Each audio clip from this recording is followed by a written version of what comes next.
Hello, everyone, and welcome. I am Terry Roberts with DMAI, Destination Marketing Association International. We are the trade association for convention and visitors bureaus, otherwise known as DMOs or destination marketing organizations.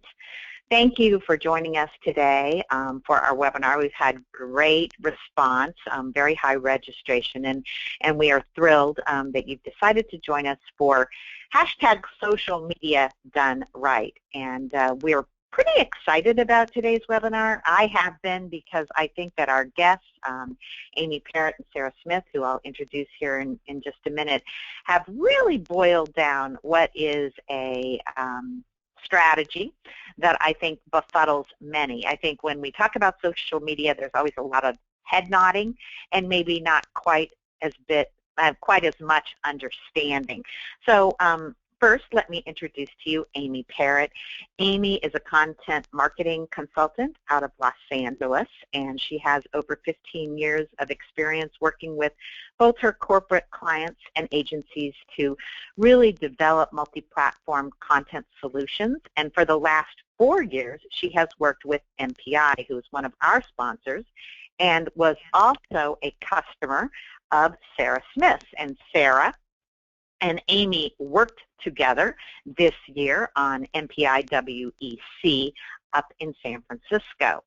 And Sarah joined San Francisco Travel Association in 2007, and then in 2013 she became their manager of convention sales development, and she works to develop and execute the sales and marketing strategies for the San Francisco meeting team, including social media channels. So they come to us with a lot of experience, a great partnership, and most recently this opportunity to team up and work together for MPI's most recent event in San Francisco. So Amy and Sarah, thank you for joining us, and thank you for taking your time to educate other planners about this whole opportunity to really engage attendees via social media.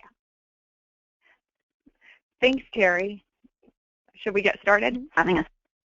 Yeah, we will. And I'm going to kind of turn it over first to Sarah. And I think that both of you have done such a great job of kind of boiling down this complex situation. And so, Sarah, I know that you really started with kind of the 4 W's of your social media strategy in terms of your case studies. So why don't you begin by sharing those with our audience? Great. Well, the 4 W's is really how we boiled down making a plan for your social media strategy. Well, the first of the 4 W's is what? And that is, what are your company's goals and objectives for your event? What's the value that you proposition for the attendees for attending? Is it a networking event, education? Examples of this will be shown later on, but will your company be making any major announcements, or is there a common theme or messaging throughout your event that you really want your attendees to hear? And then making sure that those are integrated into your social media strategy and align them and give these same messages through social media as you are in your other marketing pieces. The next W is where. Where are you going to say it? What social media channels will you use? There's a lot of them out there, and you don't want to bite off more than you can chew, especially if you are just starting with social media for your event. So it's much better just to really embrace one channel than be on multiple but not be active in them. And then the other key component of this is using a hashtag. And if you do a hashtag that's easy to remember and makes sense for your event, that's going to lead to more communication with that hashtag. And then you want to make sure your channels and your hashtag are visible on all your marketing materials for the conference. That's on your website, in your email communication, because you don't want your attendees to guess where they're supposed to be on social media. You want to give them that information. The third W is when, and that is, when will you say it?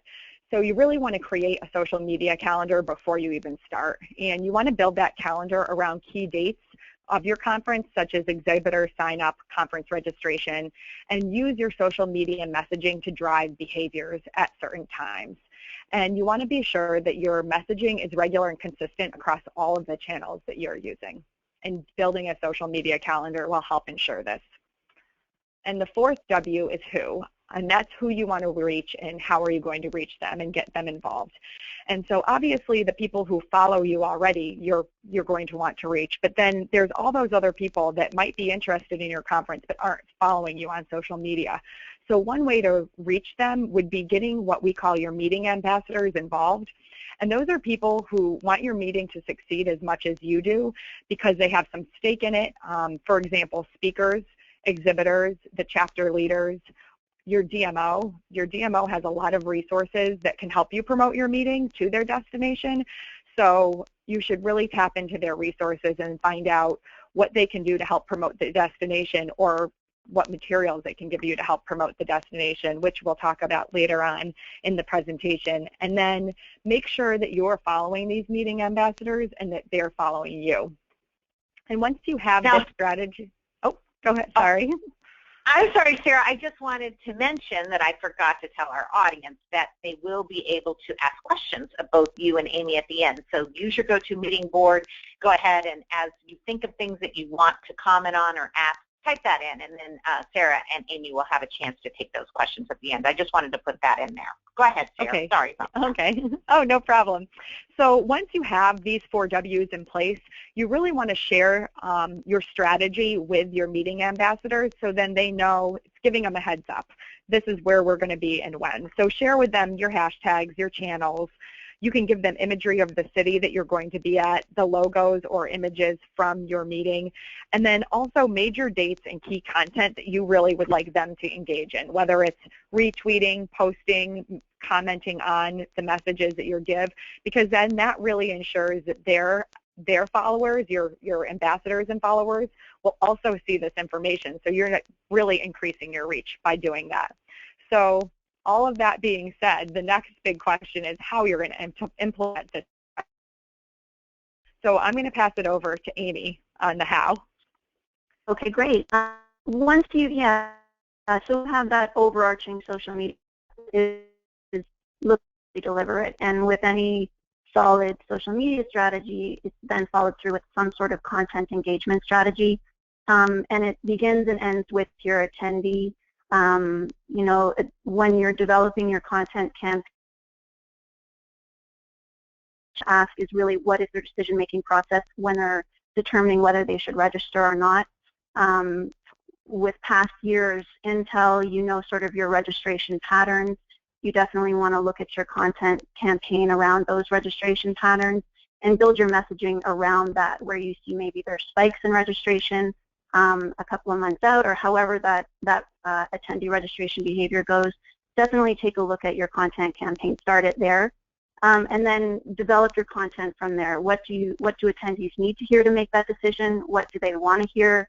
And how do they want that information through which social channels? And as Sarah mentioned, you know, taking a look at the channels where your attendees are in terms of social media channels and where your association or, you know, the association is, and then developing it around that. And the 3 components that we always look at when working with MPI is sort of taking your event theme and translating the pitch, so to speak, into an event story in a way that's going to really resonate. The fun and great thing about social media is you can really be creative with the content that you're working with. So taking that marketing and communications event theme and translating it into a social media story.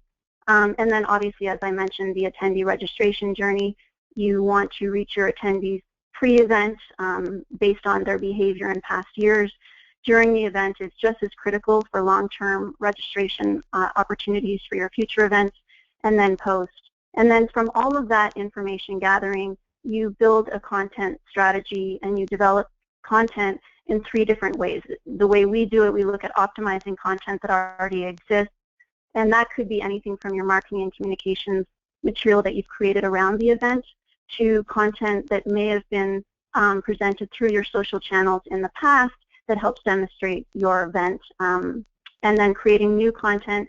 Each year you'll have new messages, new networks that you want to reach, so you'll look at creating new content, and then curating any content that would help demonstrate the value of your event. And that's also a lot of fun too, because that's the opportunity which Sarah mentioned, when you work with all of your key event network and partnerships. So you've got your partners, your chapters, your speakers, your attendees, really taking a look at the content that they're developing that could resonate with your social channels networks.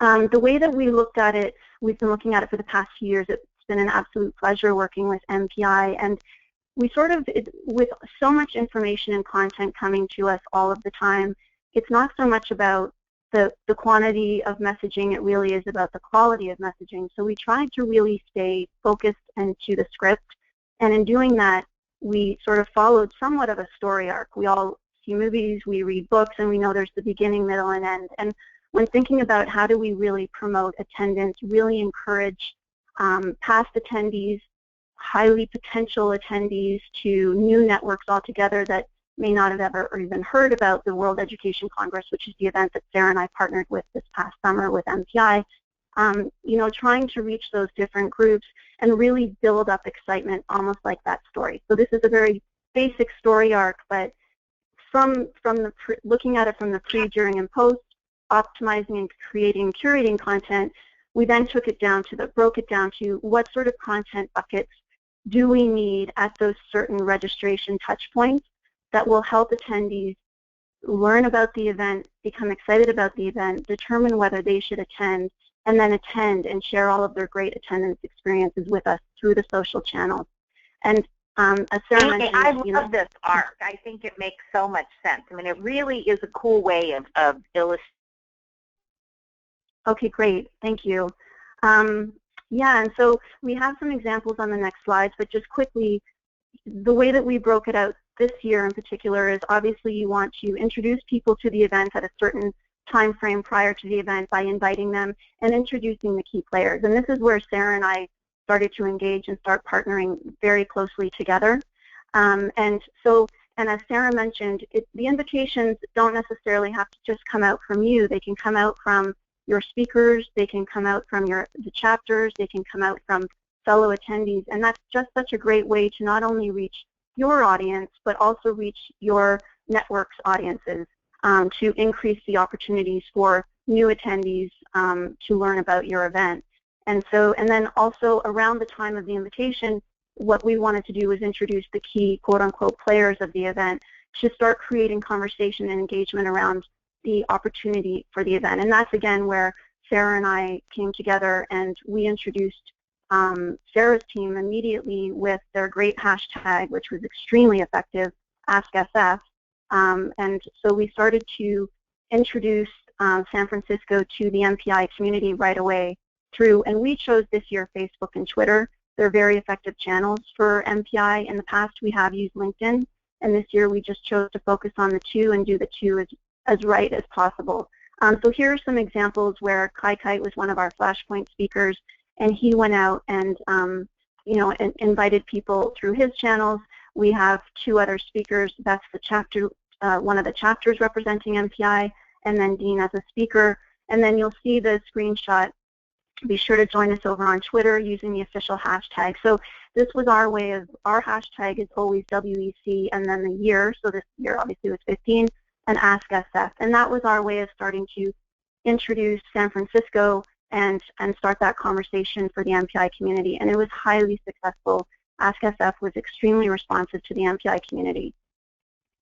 And then the next step really is then to provide event back, and that's sort of, now you're starting to build the plot, so to speak. So you're looking at starting to provide the online communities with all of the event information so that if they can't pen the event in yet, they'll pencil it in the calendar. So they look at what we did was we went out with just the general nuts and bolts posts of this is the event, this is when it is, this is the theme around the event, the education and what that means for you, and the dates, and then obviously San Francisco was a great city to work with.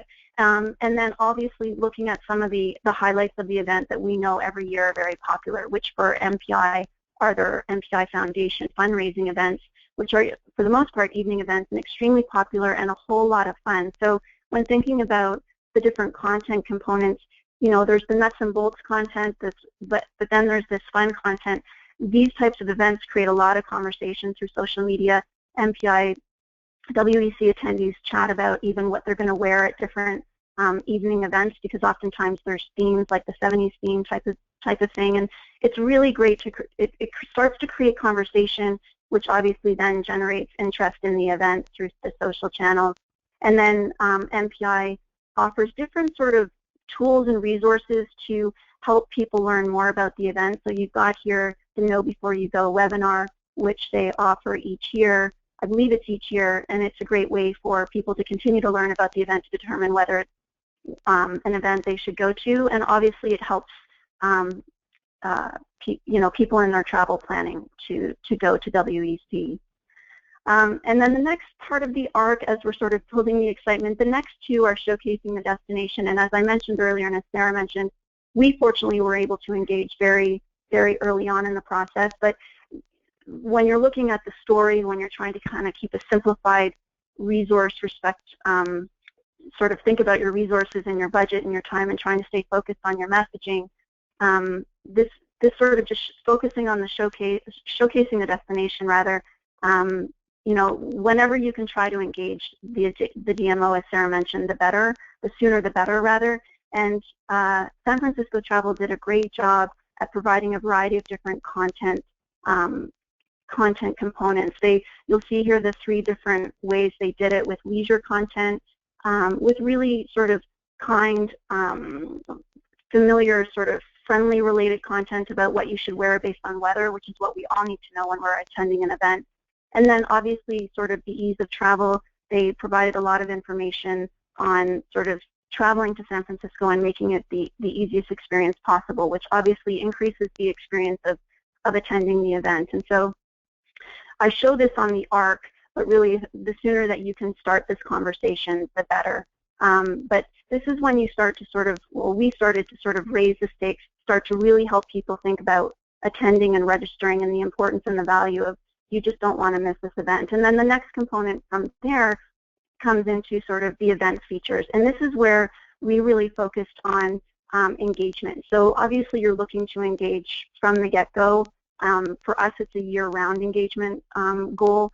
But here we really started to deep dive into different types of dynamic content where we could create relationships between the MPI community and WEC attendees with some of the key speakers at WEC and so on. So here you'll just see some examples on the left side where we had an MPI chat with Laura Schwartz, which is an example from 2014. She was one of their key speakers, and she had a chat that generated some great conversation with attendees on the power of the planner.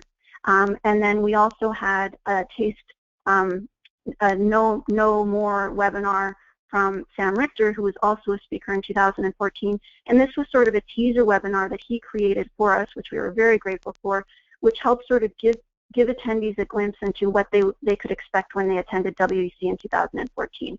So these were 2 great ways to create new content that would help encourage people to build relationships and feel the need, and hopefully feel the need to attend WEC.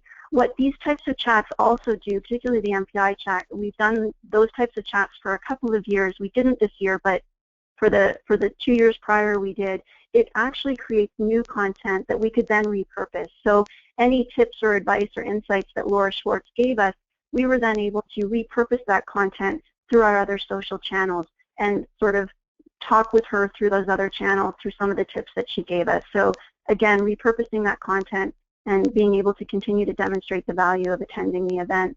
On the right-hand side is more editorial content that we were able to repurpose. The Meeting Professional is MPI's magazine, so obviously we're always looking to share that type of content, and they interview and have blogs on some of the main speakers, so that's a great way to share more editorial style content versus just a post. And then this year we were fortunate enough working with Sarah's team where we were able to get some news coverage in San Francisco, which obviously was great. So we shared that through our channels. And then the on-site experience, here is where we, depending on your event and your attendee behavior, and I don't know your sort of the on-site registration, but here, you have most of your attendees here now, but this is still such a valuable time to continue to provide the positive attendee experience to the attendees that are there, but also look at all of the experiences that they're sharing through social media as the way to solicit feedback, to continue to improve the event, make sure that we're providing what they need. The MPI's Twitter community is extremely communicative, and we're really appreciative. They keep in touch with us 24/7 almost, and really let us know how the event is going for them, what they're liking. You know, it's great feedback that we respond to immediately in order to continue to look at different events. But it's also great content as testimonials for the event. And what's important, I think, here, even though, again, you're at your sort of peak registration point, but what's important is that there are a lot of people, oftentimes we forget because we're in the thick of the event, but so many people are watching this content and seeing that, oh, I wish I was there, or I should follow and continue attending this event next year. So from a long-term perspective, it's extremely valuable content in encouraging attendance in the future. And so these are just some examples of on-site, thanks Sarah, of on-site content. And we invited people, so you'll see in the bottom corner, for team members, colleagues, and friends who aren't able to join us, we were able to offer them live streaming, and that's a great way to continue the engagement for attendees who actually aren't on site, but benefiting from some of the valuable content off-site. And then from there, concluding sort of that story arc, we looked at, sorry, I skipped the slide. So the second component of the on-site experience is also that feedback that we're getting and that engagement with the attendees off-site. And back over to you, Sarah, if you want to speak to some of these. Yes, so the on-site experience, as a DMO, we know that it's not just when you're in the hotel or in the convention center, but it's really your experience from the moment you step into the city. So as a DMO, we really want you to have a good experience overall and in the city that you're visiting. So different DMOs do it different ways, but at San Francisco Travel, we have the hashtag AskSF. So we tell organizations, but also meeting attendees, that if they have questions when they get to the city, they can ask their host, but they can also ask us as a host city. So there might be things that we can answer that the meeting planners might not be able to. So it's twofold. If they get a question from an attendee and don't know how to answer it, they can shoot it over to us using the AskSF hashtag. But also attendees themselves can reach out to us. So here we have two examples from WEC. One attendee arrived and realized she'd forgotten her favorite pair of shoes and wanted to know, where's the closest place that I can go get another pair. Another attendee arrived and then realized that they had about an afternoon free that they didn't expect, and on the spot they were like, oh, what can I do? So they asked us, and we were able to give them some great recommendations. And so then as we conclude, sort of the overall story, we want to highlight some of the experiences that happened at WEC, and also show the different attendees their experiences from our voice. So we're sharing sort of the stage with the attendees themselves, and sharing all of the key highlights that occurred at WEC, and then also appreciating some of the feedback that we're getting. So the example here, leaving WEC inspired and excited. Just a very inspirational time when everyone's leaving the event feeling more educated and wanting to sort of resonate that across our social channels. And then from there, we moved into the thank yous and showing our, recognizing our speakers and our partners and all the key people who help make the event happen. And then obviously trying to continue those conversations. And you'll see there's Sarah's team, and we thank them, and they did an absolutely amazing job responding to the MPI WEC community, and it spoke volumes in sort of the favorites and the retweets and the results. It really increased the value of attending the WEC with the social media service that the AskSF team provided. And then as you'll see in the right-hand corner, the key is keeping those conversations going. So at the end of WEC, when all is said and done, we then sort of looked at the next year, so 2016, and looking at trying to keep the momentum going, keep those conversations going through the social channels that we've chosen, and then move right back into the invitation to join us in 2016. And keeping that sort of full circle process of the content campaign going, inviting people to consider attending next year, and different ways that attendees can participate. And we obviously do that right at the end when it's everyone's sort of starting to leave, and we've had our opportunity to give our thank yous to the host city and so on. And so this was sort of the content campaign approach that we've done over the past few years, and it has worked for us. Thanks, Amy.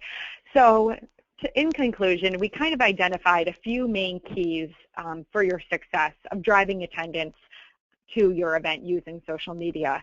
The first would be have a strategic purpose or plan to help you stay on point. Generate enthusiasm will help increase interest and demand by your attendees or potential attendees. Offering quality content or value-based content will speak to the quality of your event and your voice. So if people are seeing excellent content before your event and content that they're really interested in, that's going to interest them even more into joining in. Partner collaboration, your meeting ambassadors, will help you increase your reach to different people that you want to attend the conference. And then consistency, accessibility, reliability will build momentum, trust, and engagement. Just make sure you have ongoing monitoring to maintain dialogue through all steps of that process. And then be grateful and have fun. Recognize your contributors and don't be afraid to add a silly post here and there, because that will catch people's eye.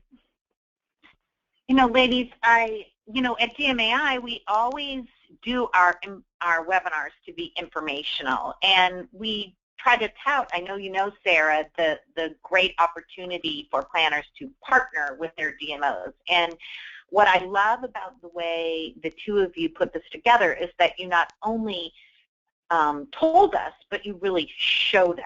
You gave us such great examples, and to me really made it come alive how a DMO and an organization can partner together to build this strategy, and did it in such a succinct fashion. And I think that the two of you working together and having an exact case study to kind of show the audience is so beneficial. I was, Sarah, I think you'll appreciate this, I was interviewing a planner recently about her relationship working with DMOs or CVBs, and she said, it makes me feel like I've won the partnership lottery. And I look at your examples here and I go, like, that's really a partnership lottery. Do you feel that way as well, Sarah?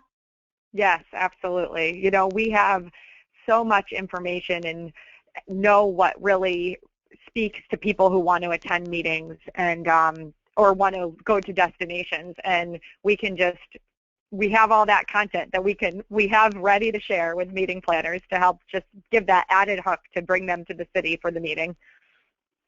That's great. And I know we have some questions for both you and Amy. So in conclusion, we just want to reiterate that connecting with your CVB first really helps you be able to get a lay of the land, be able to find the right fit for your meeting, and then support you all the way through the logistics, which includes really promoting your attendance. And as Sarah so eloquently said, the tools are already there so that you're not having to reinvent them.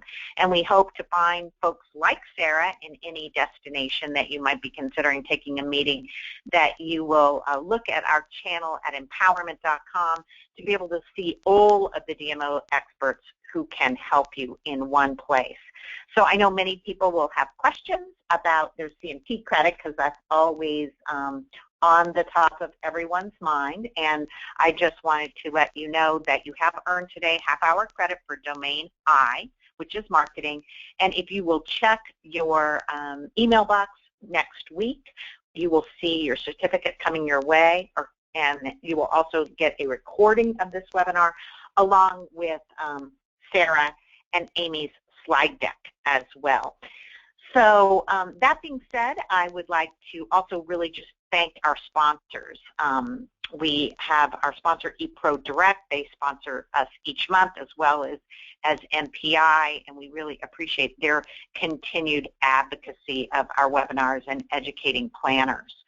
So that being said, Shimo or Elaine, Kate, those of you who have been monitoring the question board, would you like to take the lead perhaps with some questions for Sarah and Amy?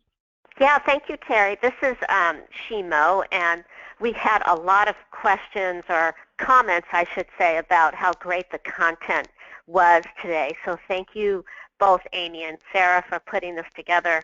They're very interested in getting the slide deck. So Terry, thank you for mentioning that they will have this by next Tuesday. But one question came across that wanted to really find out about the team members who were actually helping with the conversation and actually doing the work. So both for Sarah and Amy, do you think you can speak to that in your examples? What team members of the organization as well as at the DMO are helping to power this conversation? Do you want to start, Amy? Sure. MPI has a sort of very tight-knit marketing and communications team, and as Sarah mentioned earlier, the importance of building an editorial calendar. And so with myself and some team members representing some of the different departments at MPI, we all come together and take a look at all of the key messages that have to go out. So there's somewhat of a pseudo social media team that comes together from the different departments, the business units that all have sort of objectives with the event itself, and we stay in touch that way. And then from a sort of conversation perspective, there's myself and then a couple of other team members at MPI who actually do the posts and the tweeting. And the important thing from that perspective is that you have some recognized faces and names from MPI that the MPI community recognizes, and that obviously offers a lot of validation behind the messaging and creating those conversations and trust behind the conversations, as well as MPI has a great sort of senior leadership in terms of some of the board members and chapters also engage as well. So that's sort of a close-knit team within the headquarters, and then that sort of expands out with some of the different groups that represent MPI. And for San Francisco travel, we have a very small team as well. I focus on the social media for meeting planners, and then I have a colleague, Dan, who focuses on social media for more of the leisure side. And then during WEC, we actually, because we're the DMO and everybody knows San Francisco so well, we were able to get a lot of our colleagues from several different departments to help out, and just a couple people during the day to monitor those WEC posts, and it kind of switched out. People took shifts. And then also our marketing team helped me a lot with content. And Sarah, we had a... Oh, go ahead, Shimo. I'm sorry, I'm jumping Sarah, on you. We had a question that wanted to speak specifically if whether or not you had a separate Twitter feed for meetings and convention versus leisure, and is the hashtag SSF, is that really something that you dedicate to the M&C side of things? We have a dedicated Facebook and Twitter channel. It's SF Meetings and San Francisco Meetings. If you look at it right now, with hashtags, you can't really own them. So some other people sometimes use it for different things, but we try to encourage both leisure and meeting attendees to use that hashtag if they have questions. But I hope everybody follows at SF Meetings and San Francisco Meetings on Facebook. You'll pick up some great tips. You bet, Sarah. And I think after this webinar, I think some people are going to jump on that just to kind of see some great examples. But Sarah, we also had a planner ask, does the DMO charge a fee for this type of assistance on the social media? Oh, no, not at all. Just contact us if you're interested and let us know about your meeting, and then we can work with you on the social media side. But then there's also so many other phenomenal resources that we have that are free of charge. It's a service provided by the city, so it's free. And Sarah, I want to jump in here by saying, I think a lot of planners are always circumspect, right? Like nothing's really free. And I think that we should maybe clarify that it's free to planners because your services and your organization are funded by those vested in tourism in your destination, right? So, I mean, your services are paid for. They're just not paid for by the planner using them. Yes, yes. And Amy, we had another planner ask, as they were observing all the different social media message examples that you had, that there wasn't really, it didn't seem like there was a concern for a quote-unquote brand look. And is there a way you look at that, or are you concerned about that in the social media space?